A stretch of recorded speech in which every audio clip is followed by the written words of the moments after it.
Right, so we're diving into Rumi's Masnavi today. Yeah. But with a bit of a twist. Yeah, twist. You guys sent in this lecture by Dr. نیما Qurbanī called Sweet Madness. Yes. And he's looking at it through a psychological lens. It's really fascinating how he brings in these modern concepts, Yeah. Narcissism, altruism. And uses them to kind of unpack Exactly. the Masnavi. Yeah, and this 13th century mystical poem. Yeah. To analyze that through the lens of psychology is just super intriguing. He's not just like looking at the surface level. Exactly. He's suggesting there might be like deeper logical themes that even Rumi himself wasn't aware of. Yeah. It's kind of like... It's fascinating. Hidden blueprint. Yeah, like a hidden psychological blueprint. It's like the foundation of a house. Yeah. You don't see it, but it's what holds the entire structure together. Okay. Dr. Qurbanī calls it the unconscious structure of the Masnavi. I'm starting to see where this is going. Yeah. But before we get too deep into that, I think it's important to understand how Dr. Qurbanī is even approaching the Masnavi. Exactly. So he actually challenges a common approach among scholars to interpret the Masnavi symbolically. For instance, many see the reed in the opening verses as a symbol for the perfect human, or even Rumi himself. Yeah, I've heard that interpretation. But Dr. Qurbanī argues that we should take Rumi's stories at face value. So instead of trying to find all these symbols and hidden meanings, exactly, we should just focus on the actual stories. Precisely. He believes Rumi's intention was clear. Okay. And that the stories themselves, without the need for elaborate symbolic interpretations, offer profound insights into the human experience. So it's like he's saying, don't overcomplicate it. Don't overcomplicate it, exactly. Rumi laid it all out for us. That's right. And he wants to use modern psychology to unlock those deeper layers of meaning that are already present in Rumi's tales. That are already there. Exactly. Okay, I'm hooked. Good. So where do we start with this? What's the first sort of thread that he pulls on? He begins by connecting those opening verses about the reed to two fundamental human drives. The need for connection, like love and friendship. And the need for freedom, independence, detachment, I could see that. He argues that finding the balance between these two is really crucial for psychological well-being. That makes sense. I feel like in my own life, I've definitely felt that tension between wanting to be connected to people, but also wanting to like be my own person and have your own space. Have my own space, exactly. Yeah, and Dr. Qurbanī suggests that this tension is universal. He even relates it to something like atheism, which could be seen as seeking freedom from a higher power.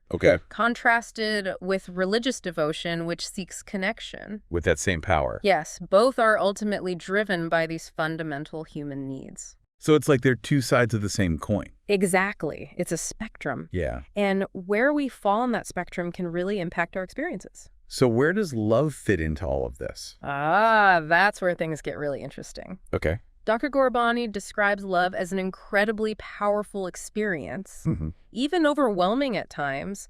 He compares it to addiction. Addiction. Yes, suggesting that the neural pathways activated by love actually mirror those of addiction, making heartbreak feel very much like withdrawal. So like that rush of falling in love is almost like a drug. Like a drug. It's potent. And it's interesting to think about how our brains are wired for this kind of intense emotional experience. But he's not saying love is like a bad thing, right? No, not at all. But he does point out that it can be a double-edged sword. While it can bring immense joy and fulfillment, it can also lead to suffering and despair, especially when those intense feelings aren't reciprocated or when relationships fall apart. I think we've all seen that. We've all seen it. Or experienced it. Absolutely. That kind of destructive side of love. Yeah, the jealousy, the possessiveness, the heartbreak. It's not all sunshine and roses. It's definitely not a fairy tale. No, and Dr. Qurbanī doesn't shy away from that. He challenges this romanticized notion of love as purely positive and blissful. He emphasizes the raw emotions involved, the longing, the anxiety, even the anger. So is he saying that like healthy love is a myth? He doesn't necessarily say it's a myth, but he does suggest that understanding the complexities of love and how it evolves over time is crucial. And this is where his analysis of the first story in the Masnavi. Okay. The tale of the king and the maiden comes into play. Right. And this story kind of illustrates that spectrum exactly of narcissism and altruism that he was talking about earlier. It's a perfect illustration. Yeah. And through this story, he starts to unpack the psychological dynamics of love, the interplay between our desire for connection and our need for freedom. I'm really interested to hear more about his take on that. Okay, well, let's dive into that story then. Yeah, let's do it. He uses the characters to represent different points on the spectrum, highlighting both the healthy and unhealthy expressions of these fundamental drives for connection and freedom. I'm particularly intrigued by his interpretation of the goldsmith. Oh, yes. Can you remind me who he is again? The goldsmith is the one who falls desperately in love with the maiden. Right. He's consumed by his desire for her to the point where it becomes an obsession. And Dr. Qur'bani sees him as a symbol of extreme narcissism. So he's so focused on possessing her that he doesn't actually see her. Exactly. He's blinded by his own desire. As an individual. He's incapable of experiencing true love because he's so trapped in his own self-absorbed perspective. And the maiden in this story becomes like a symbol of the object of that desire. Yes, but it's important to remember that she's not just a passive victim. In this story, she goes on a journey of her own. A journey that ultimately leads her to a different kind of love. Interesting. Perhaps one that's less intense but more sustainable? So maybe sometimes you have to go through those really intense, even painful experiences with love. It can be part of the process. It's kind of come out the other side. Yes. And know what you really want. Exactly. Dr. Qur'bani seems to be suggesting that those experiences, even the difficult ones, can be valuable lessons on the path to a more mature and fulfilling love. This is already making me rethink some of my past relationships. I know, it's powerful stuff, right? It is. I can't wait to see how he connects all of this back to, like, Rumi's overall message. Yes, me too. In the Masnavi. That's going to be fascinating. So we've talked about these two fundamental drives, right? Connection, freedom. Right. And how they play out in love. But I'm still a bit confused about this idea of the unconscious structure of the Masnavi. It is a fascinating concept. What does that even mean? Okay, so think of the Masnavi as a beautiful Persian rug. Okay. On the surface, you see those intricate designs and vibrant colors, right? Right. But beneath those threads is the foundation, the hidden structure that holds it all together. Okay. That's what Dr. Qur'bani calls the unconscious structure. Okay. He believes there are deeper psychological themes in the Masnavi that might not have even been conscious to Rumi himself. So, like, even though Rumi wrote these stories, he wasn't necessarily intentionally putting in this exactly. Like, he wasn't consciously constructing it, but it's there. It's like this invisible architecture shaping the stories. So by looking at the Masnavi through this psychological lens, we're not just understanding the stories themselves, but also ourselves and our own... Yes, our own drives and desires. Drives and desires. That's really interesting. But it's important to remember that Dr. Qur'bani isn't saying that this is the only way to read the Masnavi. Right. He's just offering a new perspective. A new lens. A new lens, exactly. So how does he connect all this to us, like, as modern Iranians? Well, he believes that understanding these psychological underpinnings can help us kind of navigate our own cultural complexities. Okay. He even mentions this concept of the collective unconscious. I think I've heard of that before. Have you? But I'm not sure I fully understand it. It's the idea that certain psychological patterns and symbols are shared across humanity. Regardless of culture. Regardless of time or place. Okay. Think of common myths and archetypes that appear in cultures all over the world. Okay, so those shared stories that we tell. Yeah, it suggests that there's this kind of underlying shared human experience that we all tap into. So even though we're individuals, we're also shaped by these deeper cultural forces that we may not even be aware of. But we might not even be aware of. Right.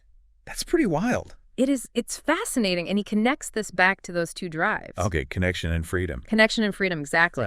He suggests that understanding those drives, both individually and collectively, can help us create a healthier and more fulfilling society. That makes sense. Yeah. Okay, so we've got ancient poetry, modern psychology, cultural analysis, even philosophy. It's a lot. It's a lot. I'm starting to see how it all fits together. That's the beauty of a deep dive like this. It challenges us to kind of expand our thinking and to look at things from multiple perspectives. But I think a lot of our listeners are probably wondering, why should we care about all of this? That's a great question. How does it actually impact our lives? So here's why it matters. By understanding the psychology behind these stories, we gain a deeper understanding of ourselves, our relationships, and even our cultural landscape. So it's not just like an intellectual exercise. Right. It's not just theoretical. It actually can help us like live better lives. You can help us live better lives. Have better relationships. Absolutely. Be better people. It's like holding up a mirror to our own hearts and minds.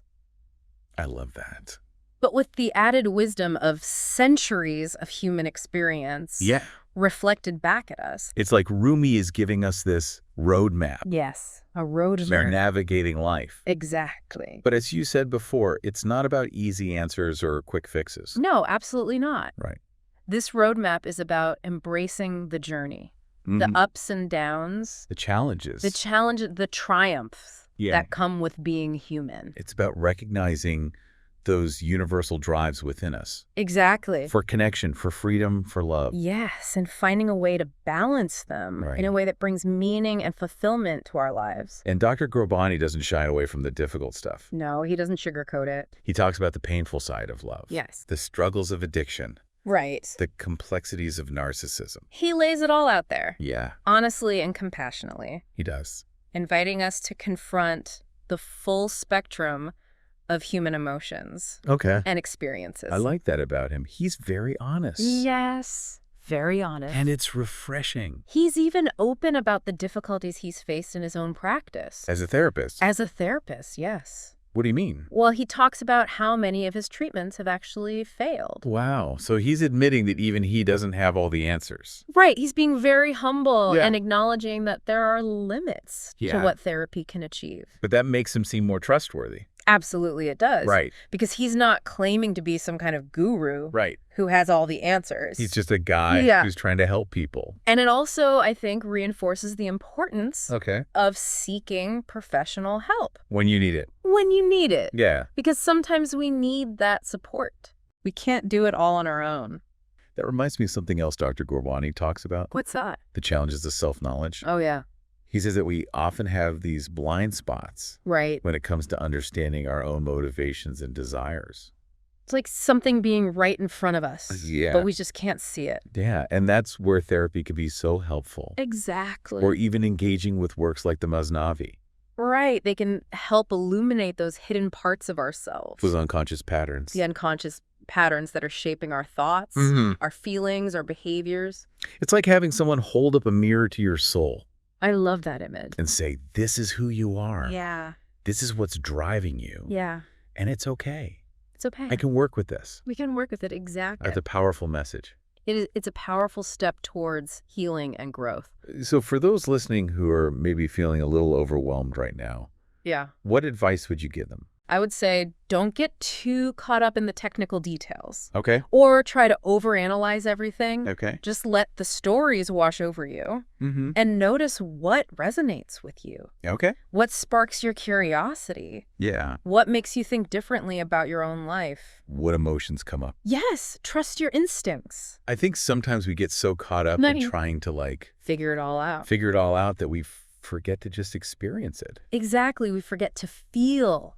Yeah. And allow those emotional responses to come through. Yeah. Trust that the insights will come. In their own time. In their own time, exactly. Yeah, the Masnavi is a really rich and layered work. Yes, it is. And just like our own lives, it's a journey of ongoing discovery. Beautifully said. This deep dive is definitely making me want to revisit the Masnavi. Me too. And read it with fresh eyes. And I think that's exactly what Dr. Qur'bani would want us to do. Yeah. To approach this ancient text with a sense of wonder and curiosity, and to allow ourselves to be transformed by its wisdom. I love that. Yeah. I'm really struck by how Dr. Qur'bani connects this idea of the unconscious structure to personal growth. Yeah, it's not your typical self-help stuff, right? Definitely not like those Instagram ads promising quick fixes. Exactly. He actually cautions against that kind of thinking. It's like those weight loss ads. Yeah, promising you'll lose 10 pounds in a week. We all know those are too good to be true. He connects that desire for shortcuts to narcissism, actually. Okay. Like wanting the reward without putting in the real effort. So it's more about the appearance of growth than actual growth. Exactly. He contrasts that with a more sustainable approach. What does that look like? It's about patience, humility, and confronting our own limitations. So no magic pill? No magic pill, just the slow and sometimes messy process of self-discovery. It sounds like a lot of inner work. It is, and that includes facing our shadow side. That sounds intense. What does he mean by shadow? He's referring to those negative emotions and impulses. The ones we try to hide or deny. Like shame or anger. Exactly. It's a concept from Jungian psychology. It makes me think of those parts in the Masnavi where Rumi talks about our inner demons. Absolutely. He's drawing a parallel there. Between these ancient teachings and modern psychology. He suggests that by acknowledging and integrating those shadow parts, we become more whole and balanced. It's like he's saying we all have darkness inside us, but by facing it, we can transform it. Exactly. It's not about denying those parts of ourselves. Yeah. It's about bringing them into the light.